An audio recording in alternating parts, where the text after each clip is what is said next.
저는 뭐 15분밖에 안 되는데 악착같이 17분까지 해보겠습니다. 2분을 추가해보고 있는데 저는 두 가지를 냈어요. 하나는 지금 뭐 질문하면 아니 질문은 나중에 하겠다는 것 같은데 네. 제 토론문입니다. 그래서 잘 들었고 어쨌든 맞지 않은데? 아니 토론 말 입장. 중요한 시기인 것 같아요. 그러니까 뭐 이제 마르크스주의의 방법론에 기초해서 좀 혁명을 고민하는 단위는 이제 극소수로 전락한 어쨌든 30여 년간 진보라는 진짜 맥락도 없는 단어가 우리 운동경영을 지배하는데 그들은 완전히 파산을 했죠. 파산을 했지만은 또 다른 부분이 움켜오르고 있죠. 최대 전환이라는 진보 이상으로 애매모호한 표현으로 모든 담론을 덮고 있는 그런 시기에 여전히 제국주의의 문제 지점이 있는 속에서 제국주의에 대한 고민의 새로운 틀을 고민하는 시대의 발제자의 적극적 열의에 호응해서 저도 이 자리에 나오게 됐습니다. 어떻게 보면은 지금 한 2년째 소위 그리스 공산당의 제국주의 피라미드 이론이라는 이론이 한쪽에 있고 한쪽에는 이제 반대 플랫폼 중심으로 제국주의 피라미드 이론을 이제 비판하는 그런 양자로 이제 구획이 지어져 있고 거기에는 중요한 사건이 있었죠. 러우 전쟁이 터짐으로써 러시아가 제국주의냐 아니냐 그 문제가 어쨌든 논쟁을 촉발시키고 있고 그렇기 때문에 이 논쟁은 관념적 논쟁이 절대 아닙니다. 이 문제에 대해서 사회주의라면은 적극적인 관심과 실천적으로 대단히 중요한 걸 함의하고 있다. 이런 면에서 오늘 발제문 전반이 상당히 비판적이지만 피라미드 이론과 반대 플랫폼 이론 양자를 비판하면서 사설 이론을 다시 부활시킨 신재근 동지의 고투에 한 표를 보탭니다. 제가 이제 얘기하고자 하는 건 아주 짤막하게 우리 사회자가 워낙 뭐 칼 같아서 짤막하게 토론문을 만들어 봤는데 하나는 막스주의에서 개념은 무엇인가? 사실 이게 개념 논쟁이거든요. 근데 이 개념에 대해서 그렇게 많은 글들을 쓰면서 이 개념을 어떻게 막스주의자들이 써야 되는가에 대한 이야기가 진짜 안 되는 게 우리 또 한국의 막스주의 진영의 극소수밖에 안 남은 막스주의 진영의 치명적인 한계라고 보는데 여기에는 당연히 개념과 관련해서는 변증법적 개념이죠. 우리 막스주의에서는. 근데 그건 너무 추상적이에요. 모든 걸 말하지만 아무것도 얘기하지 않는 것이 변증법적 개념인데 여기에서 레닌이 1914년경일 거예요. 아마 그 이네스 아르망이라는 레닌과 아주 가까운 동료가 레닌한테 자주 보고 있었는데 떨어져 있는 사이에 편지를 보냅니다. 야, 레닌, 막스는 노동자의 조국이 없다고 하는데 니네는 왜 자꾸 아일랜드 민족해방투쟁이라든지 민족해방 문제에 대해서 왜 이렇게 관심이 많냐? 뭐 너희들 막스 정신을 배신하는 거 아니냐? 내지는 왜곡하고 있는 거 아니냐? 이런 편지를 보냅니다. 거기에 대한 답장인데 막스주의의 전체 정신은 그 전 책에는 네 개의 명제를 역사적으로만 그리고 다른 명제와 관련해서만 그리고 역사의 구체적 경험과 연관해서만 구체할 것을 요구합니다. 그래서 막스주의에서 가장 그 우려하는 게 개념이 개념을 낳는 방식으로 논쟁하는 거예요. 끝없는 회오리가 악순환으로 벌어지는 거죠. 거기에는 상대방에 대한 잔인한 공격과 적대시 외에는 남질 않습니다. 풍부한 논쟁이 아니기 때문에 결과가 적대시만 남습니다. 아무런 내용적 생산물도 없고, 그리고 막스주의에 관심을 갖거나 몰랐던 사람들이 되게 흥미진진한데 이 논쟁이 이렇게 뛰어드는 게 아니고, 저 새끼도 저렇게 공연불만 일삼으니까 다 망했지, 이런 식으로 가게 된다는 거죠. 그래서 이 부분이 대단히 중요하고, 그래서 제가 저기 발제문 하나 더 제출한 게 혁명 나를 흔들다라는 제목인데, 제가 뭐 하도 주변에 그 책을 쓴다고 사기를 쳐갖고 욕을 많이 먹어서 지금 초안을 급하게 잡아본 내용인데, 막스부터 지금까지 한 150년간 이론과 역사적 그런 부분을 아주 큰 글씨로 7페이지에 넣어놨는데 나중에 한번 보시기 바라고, 이게 이제 어떻게 보면 구체적 역사적 경험 속에서 이야기의 한 부분이다, 이렇게 말씀을 드릴 수 있을 것 같습니다. 그 신정일 동지 발제문이 아무래도 뭐 1시간을 줬는데도 제국주의에 대한 규정, 그리고 역사성, 그리고 현대 제국주의의 특성, 레닌 제국주의 시대와는 다른 이런 걸 규명하는데 오바됐지만은,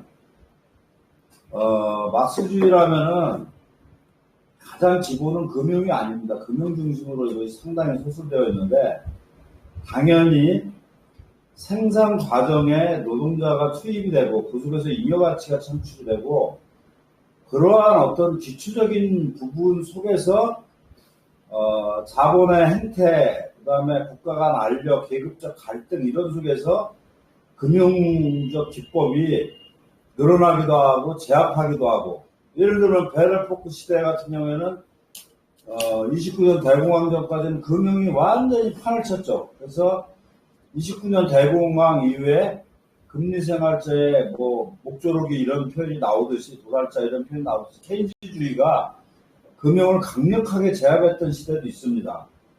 그런데 그런 거를 분석하기 위해서는 생산 과정의 특성이 어떻게 변화가 있는가, 그거는 특히 기술적 변화와 긴밀한 연관이 있죠. 기술적 변화를 수능해야 된다는 막스주의자도 굉장히 많은데 그거는 말도 안 되는 얘기고, 예를 들면 오늘 이제 국제뉴스의 상당 부분이 그 인공 로봇이 저격수로 나서는 사태에 대해서 우리의 위대하신 교황께서 야, 이거 니네 너무한 거 아니야, 이런 얘기를 해갖고 그걸 둘러싼 얘기가 상당히 있는데, 뭐 막스주의자들은 전형적으로 그럴 거예요. 기술을 막을 수는 없다. 러다이트 운동을 잘못 예를 들면서 기술에 순응할 뿐이다. 그러면 저는 뭐 혁명운동 집어쳐야 된다고 보는 입장인데, 어쨌든 간에 그런 부분에서 볼 때 막스 이론은 사실 뭐 메가로만 쳐도 45권이라고 그러고, 지금 계속 찾아내서 가면 100권이, 한 번역하면 한 700페이지 되는 게 100권이 있다는데, 그거를 뭐 어느 천년에 우리가 그거를 통해서 만들어내겠습니까? 근데 하여튼 제가 볼 때 가장 중요한 거는 이 정치경제학 비판 요강에 나오는 요 문구라고 봅니다. 사회 일반과 그 구성원 개인들을 위해 필요한 노동시간 외에 다량의 가처분 시간의 창조, 즉 짧게 일하고 많이 자유로운 시간이 부여된다는 거죠. 즉 이러한 비노동 시간의 창조는 자본의 단계에서는 모든 앞선 단계에서처럼 비노동시간, 즉 소수를 위한 자유시간으로 나타난다. 왜냐하면 이제 일반적인 그 사적 소유가 전일화되지 않은 사회라고 한다면은, 인류의 생산력이 높아지면은 그 고르게 그 필요 노동을 하고 여유를 가질 수 있는데, 자본주의적 생산 양식은 그 소유의 사적 생산수단의 사적 전으로 인한 그 잉여가치가 이제 한쪽으로 몰림으로써 나머지는 빈곤으로 귀결되죠. 자본이 덧붙이는 것은 자본이 모든 기술과 수단으로서 대중의 임용노동 시간을 증대시킨다는 것이다. 왜냐하면 자본의 부는 직접적으로 임용노동 시간을 정하는 데 있기 때문이다. 즉 사용가치가 아니라 가치가 자본의 직접적 목적이기 때문이다. 따라서 자본은 그럼에도 불구하고 전체 사회를 위한 노동시간을 최소한도로 줄여 모든 사람에게 자신의 발전을 위한 자유로운 시간을 주기 위해 사회적 가처분 시간의 수단을 창조하는 도구가 된다. 그러나 자본의 경향은 항상 한 측면에서는 가처분 시간을 창조하는 것이며 다른 편에서는 그것을 잉여노동으로 전환시키는 것이다. 이 모순이 발전하면 할수록 생산력의 성장은 더 이상 소외된 노동에 매여 있을 수 없고 노동자 대중은 스스로 그들의 잉여노동을 전유해야 한다는 사실이 더욱더 명백해진다. 노동자들이 그렇게 하기만 하면 그리고 그로써 가처분 시간이 대립적 편준하지 않게 된다. 즉 지금 세계적인 현상은 80억 인구 중에 굉장히 많은 그 인구가 노동자로 아예 생산 과정에 아예 투입도 못 되고 있고, 그리고 그보다 더 많은 숫자는 아주 쓰레기 노동에 투입되고 있습니다. 그리고 굉장히 좋은 조건에서 하는 노동은 인공지능 로봇한테 투여가 되는 그런 있을 수 없는 사태가 계속 확장되고 있고, 이것이 미치는 계급투쟁의 영향, 사회에 대한 영향, 이런 것들이 금융이라든지 그리고 뭐 피라미드니 뭐 반피라미드니 이런 것보다 더 큰 문제인데, 지금 논쟁의 구도가 굉장히 그 허공으로 흩어지고 있다, 이런 생각입니다. 두 번째, 1차 세계대전 대공황, 2차 세계대전 신자유주의, 이게 한 150년에 관한 이야기인데,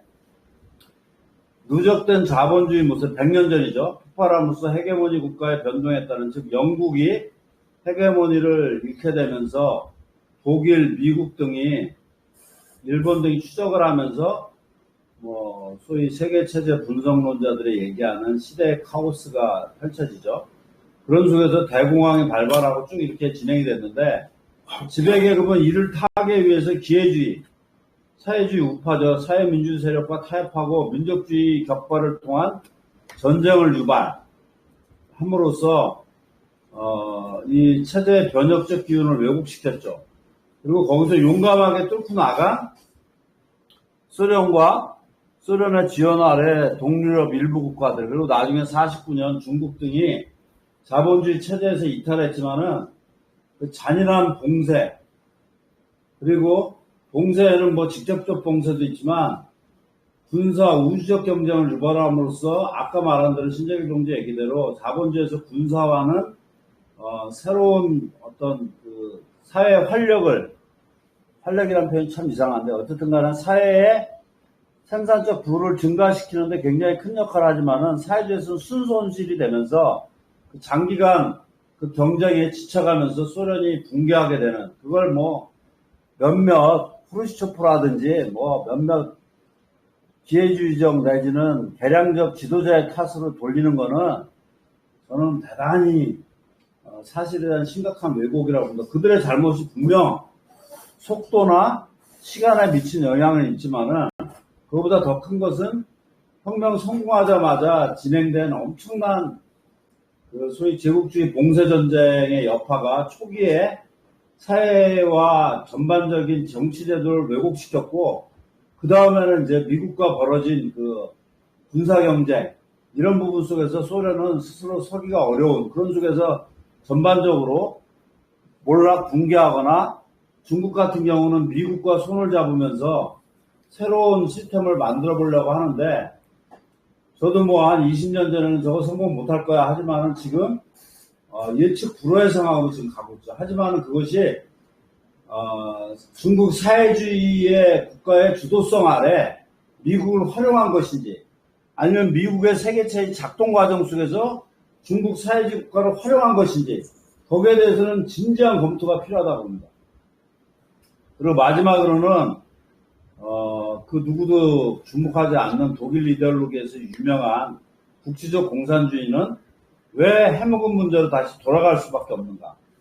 제가 뭐 그 여러 차례 얘기를 했지만은 뭐 거의 아무런 반응이 없는, 하지만 요 수준에서 제 토론문을 발제를 마치겠습니다. 이상입니다.